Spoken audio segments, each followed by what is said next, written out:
யோ, ஓரமாக கடந்த பெட்டி ஏன் எட்டி உதச்ச ஜட்டி போடாத பண்ணி வாட்டர் மெலான் ஒரு நாளாவது சண்டை போடாமல் இருக்காராங்க.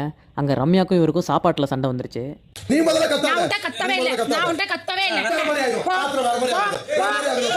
என்ன ரம்யா ஏதோ சோறெல்லாம் இல்லை கிளம்பு போன்னு பிச்சைக்காரனை விரட்டுற மாதிரி விரட்டிட்டு இருக்காங்க. அது என்னன்னா இவங்கெல்லாம் தனியாக சாப்பாடு வச்சு எடுத்து எல்லாரும் கொடுத்துட்டு இருந்திருக்காங்க.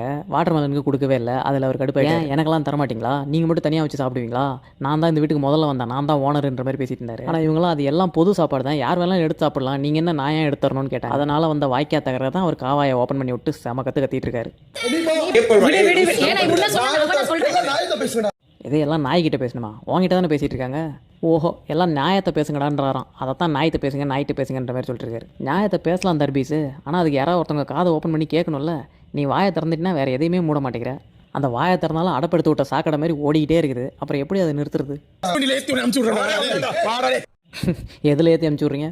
பேசாமல் ஹைவேஸ் லாரியில் ஏற்றி விட்டு அமுச்சு விட்ருங்க, ஒரேடியாக போய் சேர்ந்துட்டோம். இவரை உள்ளே விட்டாலும் விட்டாங்க, வந்ததுலேருந்து திவ்யா கூட சண்டை, ரம்யா கூட சண்டை, இன்னும் யார் கூட எல்லா பொம்பளைங்கள்ட்டையும் சண்டை போட்டு விட்டார். சாப்பாடை வேணும்னா கேட்டால் கொடுக்க போகிறாங்க, அதுக்கு எதுக்கு இவ்வளோ சண்டை? சோத்துக்கு சத்தவர் மாரி இவ்வளோ சண்டை போடணும். சாப்பாடுன்னு வந்தால் பிச்சைக்காரன் ஆயிடுறாரு, பொண்ணுங்கன்னு வந்தால் எச்சக்காரன் ஆயிடுறாரு. ஆனால் பாவம் பொண்ணுங்களை உஷார் பண்ணுறேன்னு எல்லாத்தையும் போய் பிட்டா போட்டு பார்த்தாரு, எதுவும் வேலைக்கு ஆகலை. அதனால் துஷார் கூட பிட்டு படுத்த ஓட்டிட்டாரு. நம்ம போன வீடியோவில் போட்டிருந்தோமே, அந்த லிங்க் வேணால் கீழே டிஸ்கிரிப்ஷனில் கொடுக்குறேன், போய் பார்த்துக்கோங்க. ஆமாம் திவ்யா, இவர் ஏதாவது ஒத்த வார்த்தையில் சொல்லி திட்டி விட்டு பார்ப்போம்.